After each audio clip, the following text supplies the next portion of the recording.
Coming up on OU Nightly, former President Donald Trump takes a stand in his civil fraud trial. What happened inside the courtroom? Next. Near record temperatures, rain chances, and a cool week ahead. I'll have those details and more. And the governor proposes a plan on sports betting in the state. A live report on the controversy. This is OU Nightly.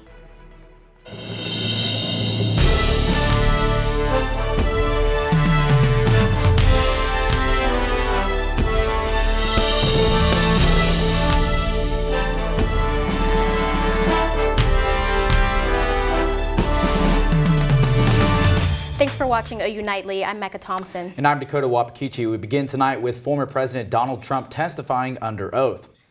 And Trump took the witness stand in a $250 million civil fraud trial in New York. The former president and his company are accused of several financial misdealings, primarily evaluating Trump-owned properties higher than their true worth. New York's Attorney General says the Trump organization intentionally inflated its real estate portfolio by as much as $3.6 billion.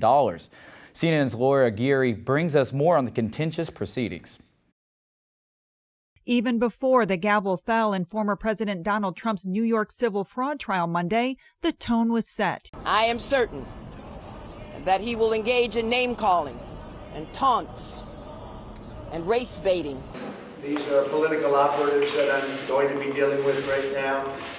You have a racist attorney general who made some terrible statements. Once media cameras left the courtroom and Trump took the stand, it didn't take long for questioning to get heated as Trump was pressed to defend his organization's financial dealings, including how it evaluated the worth of his expansive real estate portfolio.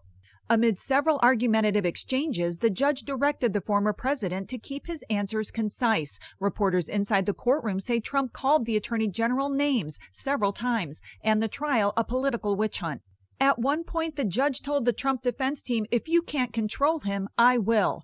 As adversarial answers mounted, the judge threatened to remove the former president from the witness stand. And if he did, he'd draw every negative inference that he could from Trump's behavior. This case is particularly personal for Trump because it questions his reputation as a real estate billionaire. New York's Attorney General, who is often attacked by Trump and the press, says math, not name-calling, will ultimately decide this case. The only thing that matters are the facts and the numbers. And numbers, my friends, don't lie. I'm Laura Aguirre reporting. Now Ivanka Trump will be the final witness to testify when the trial continues on Wednesday. And your campus weather authority is tracking near record heat to start the first full week of November. Yeah, and OU Nightly meteorologist Sam Patterson joins us with a first look at your forecast. Sam? Yeah, we got weather whiplash all over the place. Started last week, temperatures in the upper 30s, low 40s, and now 81 here in Norman, 81 in Oklahoma City, upper 70s, low 80s everywhere across the state. And dew points quite low, dry outside, 55. The dew point in Norman is 55 degrees. You can see it is drier out west. Got a pretty high fire risk. That'll make its way here to Norman in the next couple of days. We're going to give you a better look at that in just a minute. You can also see how windy it is, 16 miles per hour currently in Norman. Across the area, 10, 15, 20 mile per hour winds. Coming up, we're going to talk about that, those near record highs. We do have some storm chances later this week, and we're going to cool down again this weekend. We'll break all that down coming up. Thanks, Sam. There is a new app to help keep Oklahoma residents safe. The Protect OK app moves all suspicious activity reporting into one easy-to-use platform. Now users are able to report suspicious activity without giving a name. According to its website, Oklahoma Department of Public Safety hopes the app will make reporting suspicious activities easier and enhance user safety. Now the app is available now on the Apple App Store and Google Play Store. Governor Kevin Stitt is releasing a new plan to bring sports betting here to the state. OU Nightly's Noah Mack joins us live with how Oklahomans feel about the proposal. Noah? Yeah, that's right, Mecca. The governor's plan is already facing some obstacles relating to tribal compacts, which are legal agreements between the state and the tribes. Take a look.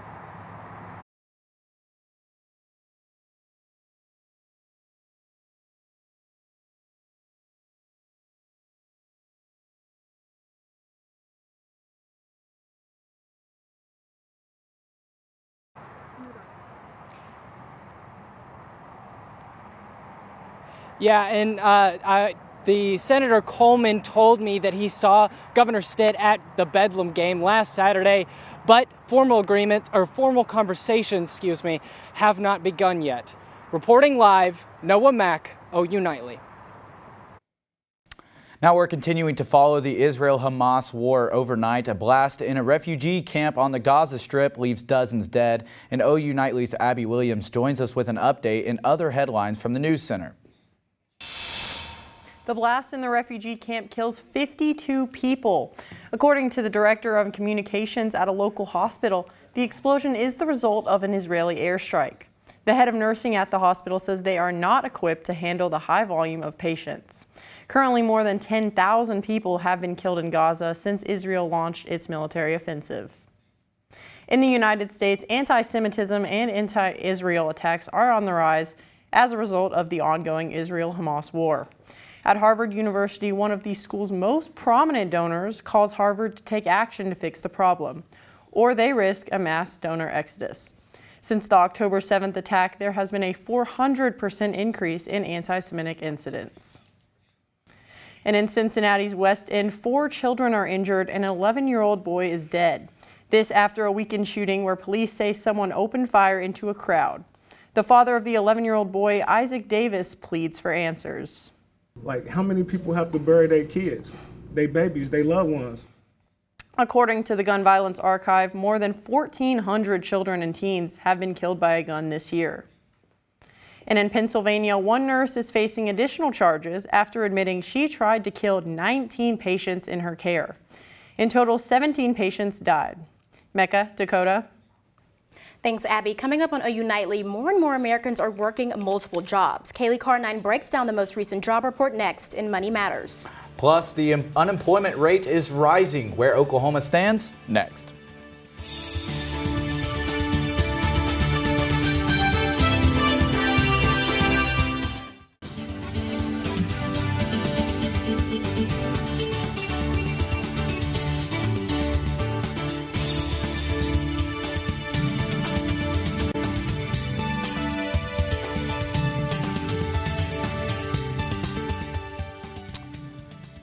The number of Americans working 2 or more jobs is peaking here in the United States, and OU Nightly's Kaylee Carnine has this and more in today's Money Matters.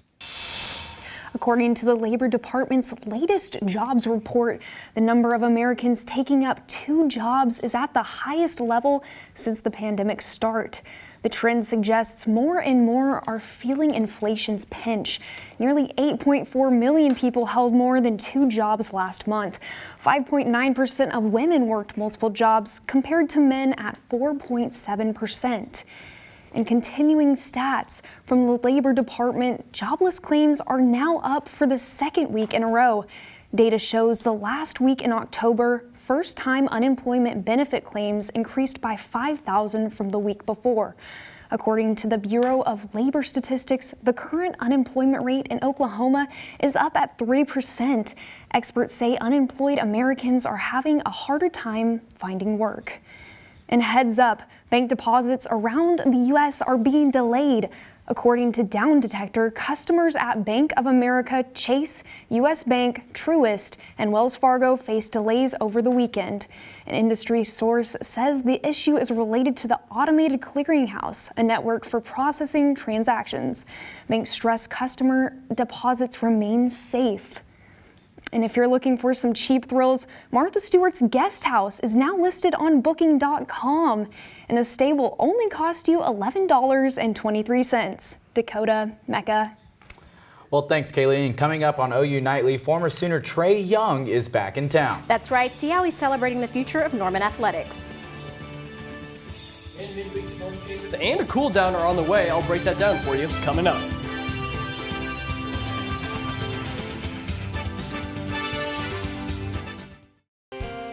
Well, we ended October feeling like winter, and now here in November, it feels more like spring or summer. Live look south Oval here on the University of Oklahoma Norman campus. 81 degrees right now. Dew point is 55, so it's pretty dry out there. Humidity's pretty low, and it's very windy. All of this together, well, we got allergies. I know a lot of people around here have been facing them. Weeds and tree pollen, about a high, mold medium. Unfortunately, next couple days, these are not going to go away. Going to be pretty chilly tonight, 54, but still windy. The wind is going to be windy and dry. We're going to keep saying this for the next couple of days. You can see Tuesday planner starting at 60. Temperatures are going to push those 80s. Consistent though, wind 5 to 15, 10 to 20 throughout the entire day. Will start to cool off early into the evening hours. But you can see throughout the next couple of days, wind gusts 20, 10, 15, 20 miles per hour across the state. Might cool down a little bit, but it's just going to stick around those 20-degree parts. So if you're wearing a hat, make sure to keep it tight down on your head because it might blow away. If you got garbage cans outside, you might put a couple bricks in there so they don't get blown away either. Even through Wednesday, 25, 30 mile per hour gusts across portions of the state. I've been saying it, it's dry.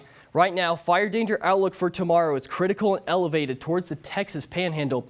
But as we move closer towards the Norman area Wednesday into late Wednesday night, it really is going to affect us here in the central part of Oklahoma, even though it looks like it's so far away right now. Now, good news though. Wednesday evening, we are going to get some showers. It's going to start off clear. You can see a few showers starting to pop up mid-afternoon to late evening. Wednesday, these really are going to affect the southeastern portion of the state more than anything. You can see sporadic cloud coverage here and there. Those storms are going to push out for our Thursday afternoon. Clouds are going to linger. It'll drop temperatures a good bit down into the 60s for us. And again, those clouds are going to stick around. Rain chances mostly towards the southeast.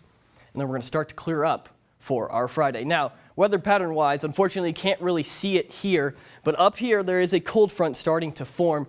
That is going to stick around and come in late Wednesday night into early Thursday morning, and it is going to warm up those temperatures for, they're going to drop those temperatures pretty nicely for us Thursday and Friday, and then we're going to stay pretty consistent throughout the next couple of days. Again, 82 tomorrow and Wednesday as well. And then there's that cold front with a slight chance of rain, mostly towards the southeastern portions of the state. And the temperatures back into the 60s. We've been all over the place temperature-wise, but we got that fire danger around until we get those rain showers on Wednesday. That's right, and that fire danger is real. Nearly half an acre caught on fire this morning here in town. And the Norman Fire Marshal tells us that no one was involved in this fire. It was a little bit less than half an acre, so thankfully no one was caught there. Yeah, glad everyone was safe. Thanks, Sam.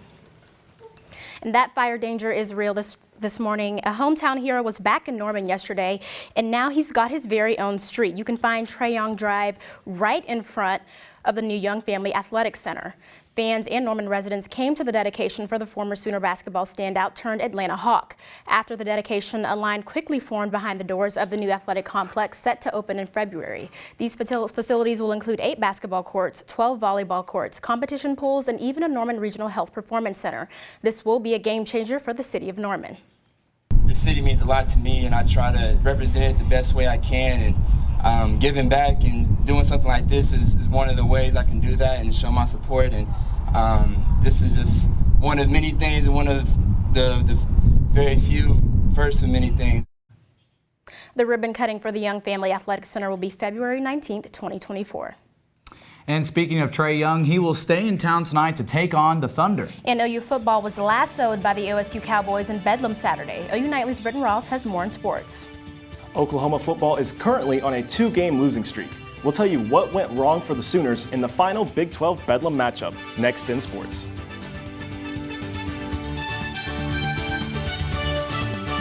Time for sports. One former Sooner returns home tonight for the only time this season to play the Oklahoma City Thunder.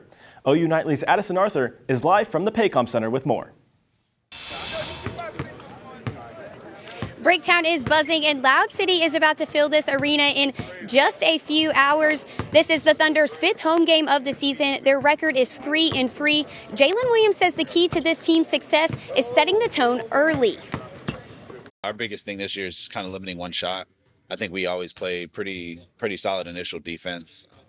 And I think a big thing too is just not letting them get off early and, feel comfortable throughout the game. I feel like that'll definitely change the game. So if we can kind of get out early and kind of set the tone with that, I think we'll be solid.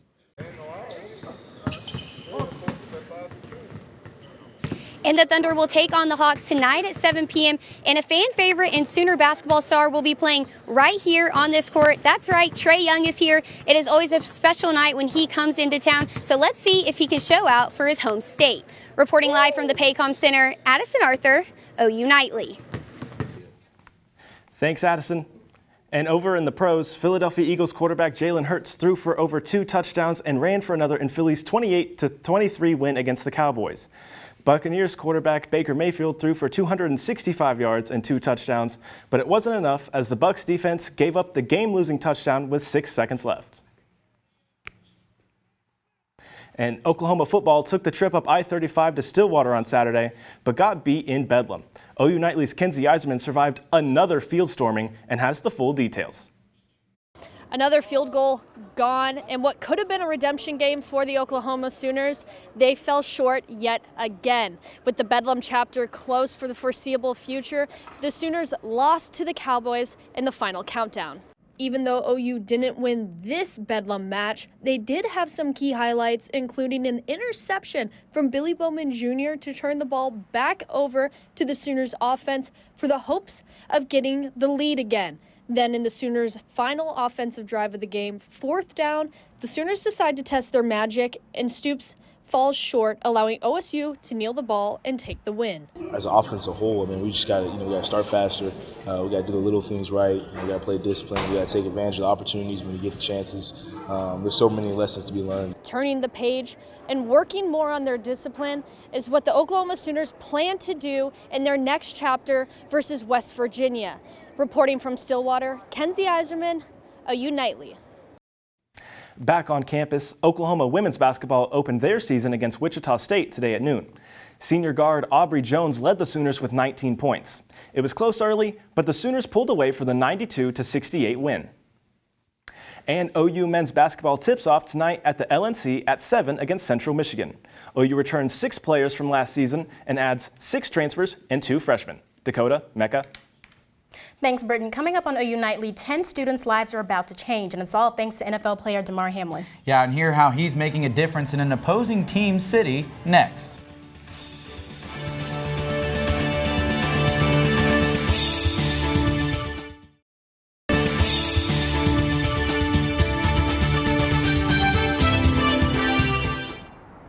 I'm Chewy Dominguez at the OU Nightly Update Desk. A Norman car dealership owner, Chris Mays, is sentenced to serve 11 years in federal prison.